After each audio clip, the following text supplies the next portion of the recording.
बिस्मिल्लाहिर्रहमानिर्रहीम। अस्सलामुअलैकुम नाज़रीन कराम, नई वीडियो में आपको खुश आमदीद कहते हैं। नून लीग और इस्टेब्लिशमेंट के लिए एक बहुत बड़ा सरप्राइज़ सामने आ रहा है और पिछले कुछ दिनों से अंदर खाते जो गेम पक रही है, आसिफ अली जरदारी जो एक मंसूबा तैयार कर रहे हैं वो बड़ा इंटरेस्टिंग है, क्योंकि एक नया कार्ड, एक नया पत्ता आसिफ अली जरदारी ने शो करा दिया है और ये पत्ता जैसे ही फेंका है पूरी की पूरी बाजी उलट गई है, क्योंकि आसिफ अली जरदारी का पैगाम ज़मान पार्क तक जा पहुंचा है। ये बड़ी अहम डेवलपमेंट्स हैं। इस वक्त बिलावल भुट्टो का वज़ीर आज़म बनना क्यों मुश्किल है और पिछले एक दो हफ्ते से पीपल्स पार्टी क्या गेम कर रही है, और आज आसिफ अली जरदारी ने जो गुफ्तगू की है उस गुफ्तगू में बज़ाहिर तो मईशत पर बातें की हैं। आपको पता है कि इकॉनमी इस वक्त नंबर 1 प्रियोरिटी है पाकिस्तान की रियासत की, पाकिस्तान के ताकतवर हलकों की। रिसेंटली अभी वज़ीर आज़म के साथ वज़ीर आज़म हाउस में एक ऐलान भी किया आर्मी चीफ ने, वो भी आपके सामने है।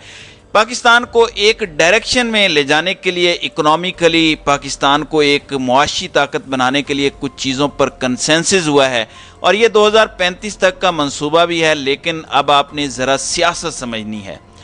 नाज़रीन इकराम, बिलावल भुट्टो जरदारी पिछले कुछ दिनों से स्टेटमेंट्स दे रहे थे इस हुकूमत के हवाले से, मईशत के हवाले से, बजट के हवाले से, हुकूमत को तड़ियाँ लगा रहे थे।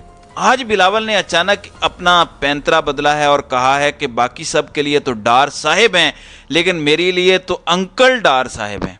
सरदार जरदारी के बारे में तो मशहूर है कि वो यारों का यार है और हमारा वक्त का जो सियासी यार है वो मुस्लिम लीग नवाज है। इन्होंने कहा कि इस वक्त हमारा सियासी यार जो है उसके साथ हम यारी निभाएंगे, हमने ना धोखा दिया है ना हम कभी धोखा देंगे, हमने तो हमेशा यारी निभाई है। और इन्होंने कहा कि मैं जानता हूं कि वज़ीर आज़म शहबाज शरीफ कितनी मेहनत से काम करते हैं। अब इन्होंने ये नहीं कहा कि नवाज शरीफ की मेहनत रंग भी लाती है या नहीं, इन्होंने कहा कि मैं गवाही देता हूं फ़िलहाल शहबाज शरीफ जैसी मेहनत करने वाला मैंने आज तक बंदा नहीं देखा। इन्होंने और भी कुछ बातें की। इन्होंने एक तरह से इमरान खान के लिए भी एक ऑफ़र पार्लियामेंट की टेबल पर रखी और इन्होंने कहा कि पाकिस्तान तहरीक इंसाफ को कई दफ़ा पैगाम दिया कि चेयरमैन पाकिस्तान तहरीक इंसाफ यानी कि इमरान खान 9 मई के वाक़यात से लाताल्लुकी का इजहार कर दें, उस पर माफ़ी मांग लें।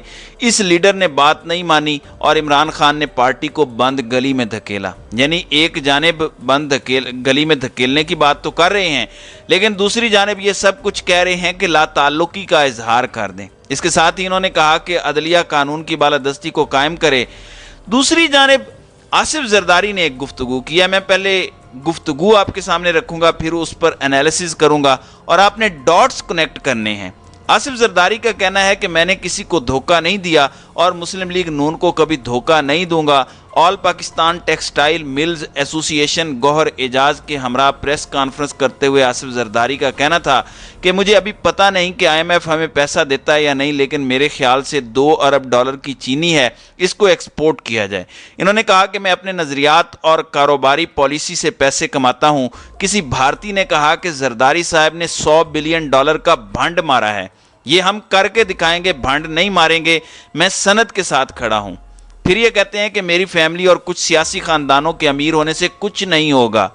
अब इन्होंने इमरान खान पर बात की। जाहिर बात है, आपको पता है कि इमरान खान का नाम मीडिया पर लेने पर पाबंदी है। तो साबिक सदर ने कहा कि मैंने क्रिकेटर को दूसरे ही दिन कहा था कि मैं मिसाके मईशत के लिए तैयार हूँ। क्रिकेटर से यह भी कहा कि इससे कोई फ़र्क नहीं पड़ता कि तुम मेरे साथ क्या करते हो, रोना धोना सिर्फ इस बात का है कि मज़ीद नोट नहीं बन रहे इस वक्त जो मुल्क के हालात हैं। फिर कहा कि सियासत पर बात करनी है तो बिलावल हाउस आ जाएं, मैं यहाँ पर टेक्सटाइल पर बात करने के लिए आया हूँ। फिर इन्होंने एक और चीज़ ये भी कही कि मैंने इमरान खान को ये कहा था कि मिसाक मईशत साइन कर दो। नाज़रीन इकराम, अब बिलावल कह रहा है कि हमने इमरान खान को ये कहा है कि आप 9 मई के वाक़यात से लाताल्लुकी का इजहार करें और आप उस पर माफ़ी मांग लें कौम से, तो सारी चीज़ें ख़त्म हो जाएंगी। ये मिस कॉल्स हैं जो आप कह लें कि ज़मान पार्क तक पहुंचाई जा रही हैं, पैगामात पहुंचाए जा रहे हैं। साथ ही आसिफ जरदारी ने एक मरतबा फिर ये बात दोहराई कि मैं मिसाक मईशत के लिए तैयार हूँ। इससे पहले एक इशारा भी आ चुका है। अगर आप जरदारी साहब की प्रेस कॉन्फ्रेंस को डीकोड करने की कोशिश करें और इसे समझने की कोशिश करें तो कुछ पॉइंट्स समझ आते हैं। प्री टेक्स्ट क्या है, इससे पहले क्या हुआ, पस मंज़र क्या है। नाज़रीन इकराम, आसिफ अली जरदारी आर्किटेक्ट थे और ये प्लान था कि जरदारी साहब ही मेन बेनिफिशरी होंगे वोट ऑफ नो कॉन्फिडेंस के, और बिलावल भुट्टो को अगले इंतखाबात के बाद वजीर आज़म बनवाने का मंसूबा भी बन चुका था। और गालिबन ये भी खबर आई थी कि बिलावल सिर्फ वही लीडर हैं एक ही जिन्हें बिलावल जनरल बाजवा के पास डायरेक्ट एक्सेस हासिल थी। ये फैसिलिटी किसी और सियासी रहनुमा को इस तरह से हासिल थी ही नहीं। जरदारी साहब को ये एश्योरेंस थी या जरदारी साहब की अपनी समझ बूझ थी कि वो इस सारी सूरत हाल के सबसे बड़े बेनिफिशरी बनकर उभरेंगे और अगली हुकूमत पीपल्स पार्टी बनाएगी और बिलावल अगले वजीर आज़म बन जाएंगे। जैसे ही वोट ऑफ नो कॉन्फिडेंस हुआ, कुछ इशारे भी मिले, बलूचिस्तान से बहुत से लोग धड़ाधड़ पाकिस्तान पीपल्स पार्टी में शमूलियत इख्तियार करते रहे और साउथ पंजाब से भी कुछ लोग शामिल हुए। लाहौर में भी आसिफ जरदारी ने डेरे डाले।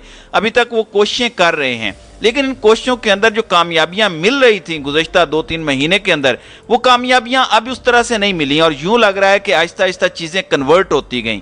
और जैसे ही इस्तेकाम पाकिस्तान पार्टी का वजूद मंजर आम पर आया तो जरदारी साहब को एक धचका लगा कि गेम उनके हाथ से निकल रही है। पंजाब में पीपल्स पार्टी के लिए मोहसिन नकवी, जो कि जरदारी का बगल बच्चा है, और जरदारी ने दुबई में उसे बुला के मुबैना तौर पर झाड़ भी पिलाई कि हमारे काम नहीं हो रहे, लाहौर में हमारे बैनर्स फाड़े गए हैं। तो लाहौर में मोहसिन नकवी के होते हुए पीपल्स पार्टी की राह में रुकावटें भी खड़ी हो रही हैं। अब ये भी नैरेटिव बन रहा है और जरदारी साहब के बहुत से करीबी लोग जो सहाफ़ी या तज्जियाकार हैं वो ये भी कहते हैं कि पीपल्स पार्टी को साइड लाइन करके नून लीग अपने इस वक्त डायरेक्टली ताकतवर हलकों के साथ गेम कर रही है। अब इसके अंदर इनकी एक ये भी अंडरस्टैंडिंग है कि इस्तिकाम पाकिस्तान पार्टी का फ़ायदा नून लीग को होगा। जहांगीर तरीन लंदन में हैं। जरदारी साहब ने दुबई में जब वो अपनी आंख का इलाज करवा रहे थे, उन्होंने वहाँ से खुसूसी तौर पर नवाज शरीफ को कॉल की और कहा कि आपने जहांगीर तरीन से नहीं मिलना, ये जमहूरियत के उसूलों के मुनाफी है। ज़ाहिर है जरदारी साहब फिर IPP को थ्रेट के तौर पर ही देख रहे हैं। अब यहाँ पर ओन चौधरी, जो कि जहांगीर तरीन के बाद इस्तेकाम पाकिस्तान पार्टी में इन है, वो भी लंदन जा चुके हैं और PMLN की टॉप लीडरशिप को भी लंदन बुलवाया गया है, जिसमें शहबाज शरीफ भी लंदन पहुंच चुके हैं। सबको बुलवा लिया गया है। जरदारी साहब ये सब ना सिर्फ देख रहे हैं बल्कि ऑब्जर्व कर रहे हैं, बल्कि इस पर उन्हें बहुत से कंसर्न्स भी हैं। इस वजह से इनके दरमियान जो ट्रस्ट डेफिसिट है वो बढ़ता जा रहा है और जाहिर बात है एक्सपेक्टेशंस हर्ट करती हैं। जरदारी साहब की एक्सपेक्टेशंस थी कि पूरा पाकिस्तान वो ले उड़ेंगे। इस्टेब्लिशमेंट की ये सोच नज़र आती है कि एक जानिब अगर इमरान खान को 9 मई के वाक़यात के हवाले से और PTI की सियासत में हर्डल के हवाले से वो खुलकर खेल रहे हैं, PTI को मार रहे हैं, लेकिन नून लीग या पीपल्स पार्टी इसकी डायरेक्ट सपोर्ट या किसी को किंग मेकर या बनाने या मदद करने में ताकतवर जो हैं वो अपना हाथ भी खींच चुके हैं।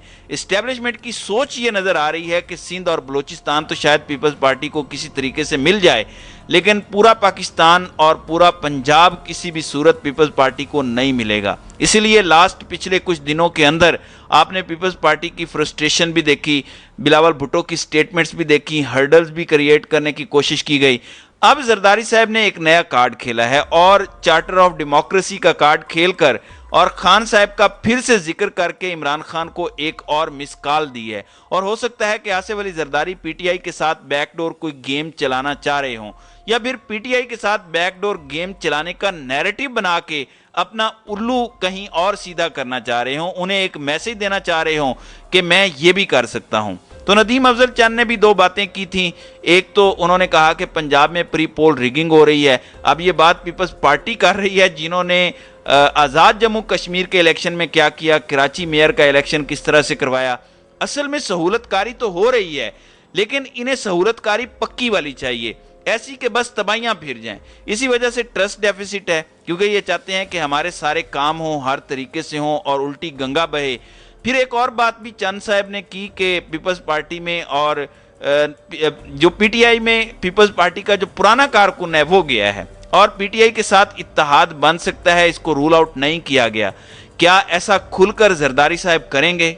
बिल्कुल नहीं, क्योंकि इस वक्त इस्टेब्लिशमेंट इमरान खान और तहरीक इंसाफ एक दोराहे पर हैं, एक ऐसे पॉइंट ऑफ नो रिटर्न पर हैं जहां से वापस नहीं जाया जा सकता। इमरान खान के साथ डायरेक्ट मिलना तो ताकतवरों के साथ एक बड़ी लड़ाई होगी, लेकिन आज जो स्टेटमेंट्स दी हैं बिलावल ने, फिर जरदारी ने ये भी कहा कि हम धोखा नहीं करेंगे, तो ये एक डबल गेम की तरफ जा रहे हैं। नून लीग और एस्टेब्लिशमेंट से भी नहीं बिगाड़ी जा रही, और पीटीआई के लिए भी ये नैरेटिव एक गोशा रखने के लिए बनाया जा रहा है। लेकिन ज़्यादा चांसेस यही हैं, जो मेरी अंडरस्टैंडिंग है, कि पीटीआई को ये मिस कॉल देकर अपना उल्लू सीधा करना चाहते हैं, अपनी कदर करवाना चाहते हैं ताकतवरों की आंखों में, और फिर पॉलिटिकल डील करके अपना फ़ायदा हासिल करना चाहते हैं। तो नाज़रीन इकराम, आपकी इस वीडियो के हवाले से क्या राय है? आप अपनी राय का इजहार कमेंट सेक्शन में ज़रूर कीजिएगा।